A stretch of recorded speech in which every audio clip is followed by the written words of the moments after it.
Velkomin í rökræðuna.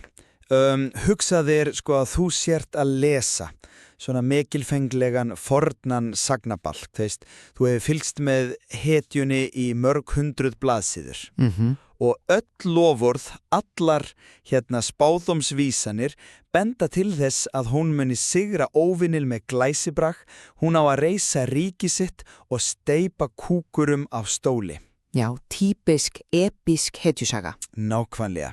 En svo, bara rétt fyrir lokakaflan, þá gerist þið óhugsandi. Hetjan tekin höndum, hún smánuð og tekin af lífi á krossi. Söguþráðurinn virðist bara, hrynja. En þá stígur sögumadurinn fram og segir: Biðu, farðu aftur að blaðsíðu 1. Þetta var alltaf áætlunin. Þú varst bara að misskilja hvers konar sigur var verið að lofa. Og þetta akkurat tilfinningin sem við fáum, þegar við greinum frumkristnina, en spurningin sem brennir á bæði sagfræðingum og guðfræðingum eiginlega þessi: var þetta virkilega áætlunin frá fyrsta degi? Eða erum við að horfa á hóp fólks, reyna að bjarga handritin úr eldinum, að reyna að meika sensur algjöru áfalli? Einmitt. Og það einmitt kjarninn í því sem við ætlum að kryfja hér í dag.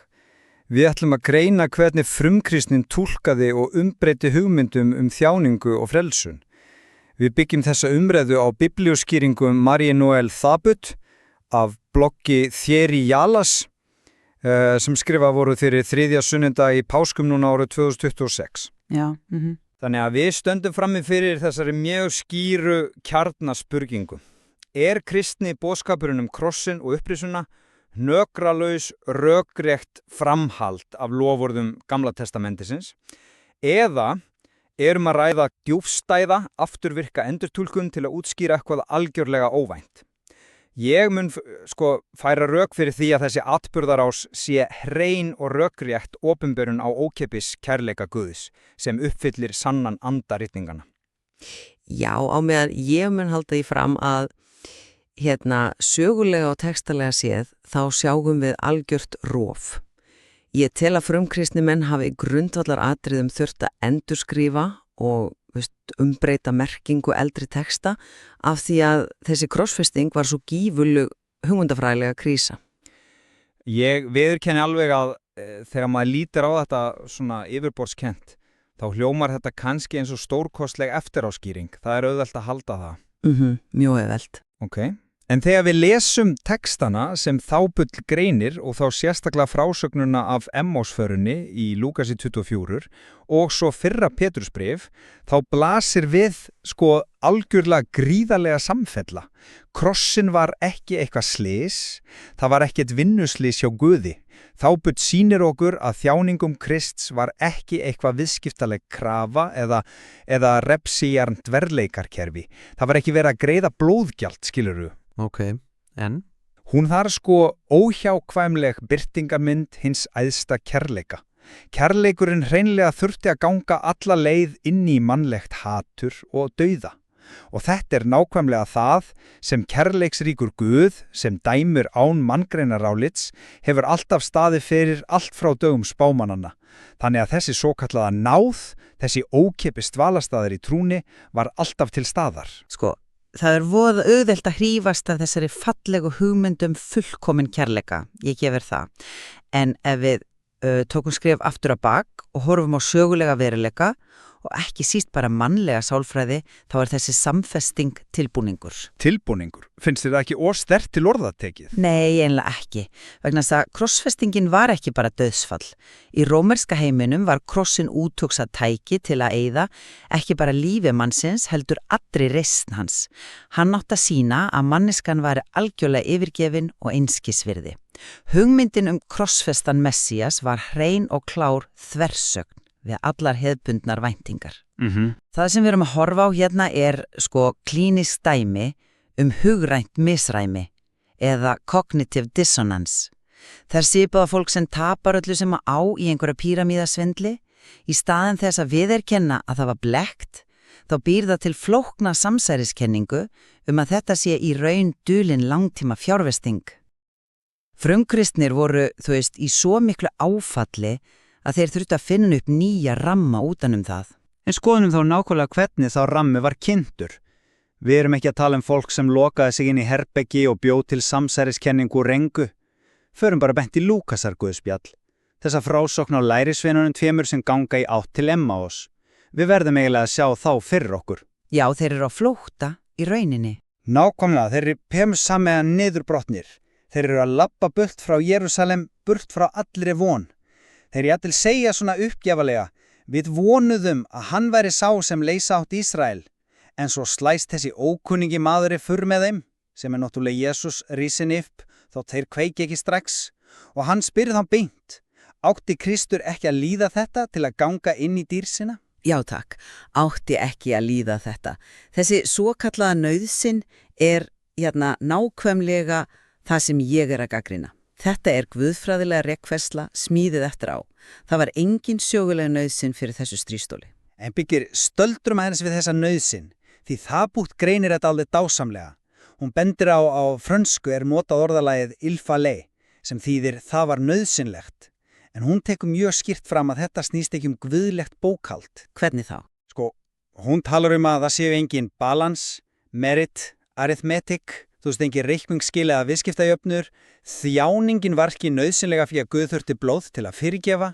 Nei, hún var nauðsynleg fyrir mannkynið. Svo við þurftum að sjá hann deyja. Við mannveru þurftum að sjá kærleikan fara alla leið niður í okkar dýpsta myrkur, ofbeldið okkar og dauðan, og sjá hann koma óbrotin út hinum megin. Ef sigurinn hefði bara verið pólitískur eins og þeir vonuðust eftir á Emmausveginum, þá hefði það aldrei breytt mannlegu eðli. Þannig að þessi nauðsyn var greining á djúpstæðustu sálfræðilegu þörf okkar, skilurðu. Ekki eitthvað eftir á samsæli. Ég neita því auðvitað ekki að þessi nálgun hefur djúpa sálfræðilega skírskotun, en ég hef ágenga spurningu fyrir þig. Ef þetta allt saman bara svona eðlileg, rökrætt og augljós opinberun, hvernig stendur þá á orðalaginu í þessum nákvæmlega sama texta? Hvaða orðalagi ertu að vísa í?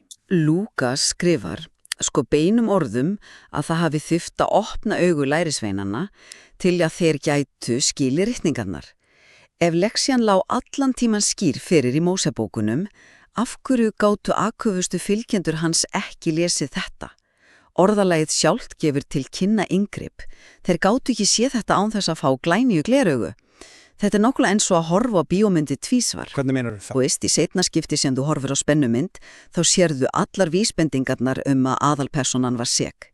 En það engungu vegna þess að þú veist hvernig myndin endar. Þau eru að lesa textan aftur á bak frá krossinum. Þetta reyndar mjög áhugaverða líking hjá þér þetta með bíómyndina, en ég verð eiginlega að spyrja þig á móti. Myndin skáldskapur í seinna skipti sem þú horfir á hana? Að opna augun þýðir ekki að eitthvað nýtt sé búið til úr engu. Það þýðir að þú sérð loksins raunveruleikan sem lá alltaf fyrir fram að þig.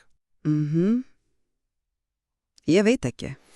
Það botvarar okkur meira að segja við því að smætta Gamla testamenti niður í að vera bara einhver formali. Hún undirstrýkar að þessi fornu textar sína mjög langa menntun Guðs á fólki sínu. Krossin og upprisan útskýra, einfallega hvernig þessi kærleikur virkar í reynd. Þetta eins og fræ sem verður að tré. Það lítur öðruvísi út, augun þín þurfa að venjast stærðinni, en þetta nákvæmlega sama lífvera, það ekki? Fræ og tré hljómar það mjög vel, en ef við skoðum nákvæmlega hvernig þessi textavinna fór fram þegar þeir byrjuðu að predika. Ef við eigum að trúa á þessa lífrænu þróun, þá skulum við greina ræðu Péturs postula á Hvítasundi. Já, endilega. Þar stendur hann upp og þarf að rökstyðja hverstina maður sem Rómarja tók af lífi sem glæpamann, sem Messias, og hvaða texta velur hann úr Gamla testamentinu. Hann grípur í Salm 15, eða 16 eftir því hvernig maður telur. Þar segir, þú mundi ekki ofurselja mér dauðanum, nei láta þinn trú og sjá spillinguna. Og hvernig það ekki stórkostleg sönnun á samfellu? Hann að vísa beint í gamalt loforð björgun. Biti. Vegna þess að ef við skoðum raunverulega, sögulega merkingu þess sáms, þá snerist hann aldrei neina líkamlega uppressu eins einstaklings. Sagnfræðingar og textafræðingar sýna okkur fram á að þessi sálmur vísaði upphaflega til ættkvíslar Levíta. Þegar að landinu var skipt, þá fengu Levítarnir ekkert land, ekkert efnahagslegt öryggisnet, þeirra hlutskipti og bikar var Guð einn. Já, rétt. Þannig að þessi texti var skrifaður sem ákall Levíta til að bjarga Ísraels þjóðinni frá skurðgoðaþyrkun og tryggja þeirra lífun í þessi samfélagskerfi, að Pétur taki þennan texta, rífi hann úr samengi og heimfæri bind yfir og líkamlega upprisu. Það djörf og nýstálega endurreynsla, höfundarnir sáu enga líkamlega upprisu fyrir sér, sú hugmynd var nánast óþekkt. Þú ert þá eiginlega að segja að þessi mikilfenglega sálmur hafi bara snúist eitthvað veraldlegt, atvinnuöryggi eða fasteignaréttund einnar ættkvíslar. Ég að segja að hann snerist sögulega og samfélagslega lifun, já. Að stekka það upp í kosmíska upprisu bara gífulegt stökk. Þetta hugmyndafræðilegt plástur við hreinskilin. En þetta ósamrýmanlegt stökk? Ég myndi segja þvert á móti, ég myndi spyrja. Ekki nákvæmlega þetta sem lífræn þróun textar að leksían björgun þjóðar frá skurðgoðum stækka rökrætti algjöra björgun mannkynsins frá dauðanum sjálfum? Kjarni loforðins var kærleikur og líf. Pétur ekki að fremja stuld, hann að draga fram dýpsta lag loforðsins. Og þú heldur að samtímamenn hafi bara keypt það baratulaust? Já, margir gerðu það, sko. Við sjáum nefnilega að samkunduhúsin allt Rómaveldi voru fulla fólki, svo kallum guðhræðum heiðingjum, eða kreinjants djö eins og Þabut kallar þau. Þegar þau heyrðu þessa víktu merkingu Salm 16, þá tengdu þau algjörlega. Því hugmyndin hafði loksins verið leyst úr viðjum þrangra þjóðernislegra landamæra. Það frábært að þú nefnir þessa guðhræddu heiðingja. Ég verði eiginlega að þakka þér fyrir því þeir styðja mína kenningu fullkomlega. Nú, hvernig þá? Afturju heldur að þessir heiðingjar hafi hlustað á nýju túlkunina af Péturs. Jú, vegna þess að þeir höfðu nákvæmlega engan áhuga á hernaðarlegum konungi yfir Ísrael sem ætlaði að drepa Rómverja. Þeir höfðu enga þörf fyrir fornu sáttmála lófurðin í sínu upprunalega mynd. Þeir vildu abstrakt andlegan frelsara.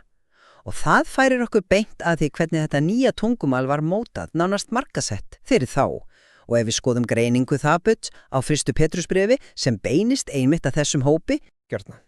Því það bref það sýnir endanlega frelsunina. Í fyrsta Pétursbrefi fagnað því hvernig textinn varpar á sér öllum fjöturum svona viðskiptalegra trúabragða. Í rómverskri heiðinni, þú veist. Þú fórnar dýri til að fá góðu uppskeru. Þú borgar gull í hofinu til að fríða guðina. Þetta kæfandi kvíðakerfi. Ég gef til að þú gefir. Einmitt. En í brefinu segir Pétur að þeir hafa ekki verið leyst með forgengilegum hlutum eins og silfri eða gulli frá sinni yfirborðskenndu hegðun. Frelsunin kosta ekkert silfur. Og hugtaki guðsótti fær algjörlega nýja merkingu. Þabut notar hugtakið krantfalial, barnalegt trúst. Já, virðingista skelfingar. Nákvæmlega. Þetta ekki óttin við harstjóra, heldur óttin við að særa foreldri sem þú elskar. Hvernig getur þú skólið þessa einsturku andlegu dýpkun, þess sem viðskiptatrú breytist í hreint tröst og kallaði hana bara einhverja björgunarleið eða eftiráskýringu úr áfalli? Þetta uppfyllingin sjálf. Sko, ég viðurkenni alveg fegurðina í þessari hugmynd. Hún falleg. En þú ert í rauninni að færa rauk fyrir minni hleð núna. Þú kallar þetta lífræna þróun, en þetta algjör bylting. Með því að dásama þetta frelsi frá viðskiptatrú, þá ertu að viðurkenna rofið. Ég að því? Ég sé það ekki tannig. Já, því ímyndaði þeir atburðarásina. Milljónir manna höfðu beðið í aldir eftir bókstaflegri pólitískri frelsun Ísraels. Það var vonin fram á krossfestingunni. En þegar Messíasinn deyr, þá þurfa þeir að yfirgefa það loforð og búa til nýtt. Með því að færa fókusin yfir í þessa abstrakt andlegu frelsun frá yfirborðskendri hegðun, þá eru þeir í raun að skrifa ný trúabrögð. En? Byggjum leið mér að klára. Til þess að halda hreyfinguna á lífi eftir úsigurinn þurftu þeir að endurskilgreina hugtaki frelsi þannig að engin rómersk herdeild gæti tekið það. Þessi umskipti verði ekki til að því að það stóð svona skýrt í vísbendingurum, heldur vegna þess að þeir neituðu að samþykja ósigurinn á krossinum. Það sem þú sér sem flotta leið og svona varnarviðbröð við ósigur, það sé ég sem raunur að kjarnan í því hvernig kærleikurinn yfirstígur kerfin okkar. Og við erum kannski komin að uppgjöfspunkt okkar hér því tíminn hreinlega farin að hlaupa frá okkur. Já, hann gerir það alltaf. Til mér draga þessa greiningar í Þabut alveg skýrt fram að þetta var engin neyðarviðbröð. Fegurðin liggur nákvæmlega í því þegar þessi gömlu textar og ræðilega reynsla renna saman til að opinbera hreinan kærleika. Krossin var óhjákvæmulegur hápunktur, kærleikurinn deilir kjórum okkar alveg til botns og uppfyllir fyrsta loforðið með því að sýna að lífið sigrar. Og frá mínum bæjardyrum séð, þá erum við að horfa á hápunkt mannlegra seiglu. Virði þessara rannsóknar felst einmitt í að viðurkenna þá gífurlegu hugmyndafræðilegu vinnu og orðræðu snillt sem þurfti til að fá fólk til að sjá ósigur sem sigur. Það krafðist þess að menn opnuðu fornar ritningar upp á nýtt. Við getum allavega verið fullkomlega sammálum að þessi textar nákvæmlega eins og Tabut dreig fram, þeir braut endilega niður þessi kerfi verðleika mannsins, hugmyndina að hægt sé að kaupa sér velvilja. Já, algjörlega, hvort sem það var uppfylling framhaldsins eða stökkbreyting rísköpunarinnar af því að þau voru í krísu, þá eruðu þessi umskipti yfir í barnalegt trúst, hugmynding sem lifði af og mótaði framtíðina gjörsamlega upp á nýtt. Nákvæmlega. Og við munum skilja málið eftir þar og ykkur sem hlusti ástir með spurninguna. Við hvetjum ykkur til að velta því fyrir ykkur hversu oft stórir erfiðir atburðir neyða okkur til að endurlesa okkar eigin baksögu. Þegar eitthvað hrýnur, líkt og hjá lærisveinunum á veginum til Emmaus, þá finnur þig oft knúin til að endurráða sögunni. Þegar kaflinn virðist eyðilega allt, er sagan ónýt, eða ertu loksins að fá gleraugun til að sjá lykilinn sem útskýrir fyrir hverju sagan stóð frá upphafi. Takk fyrir að vera með okkur.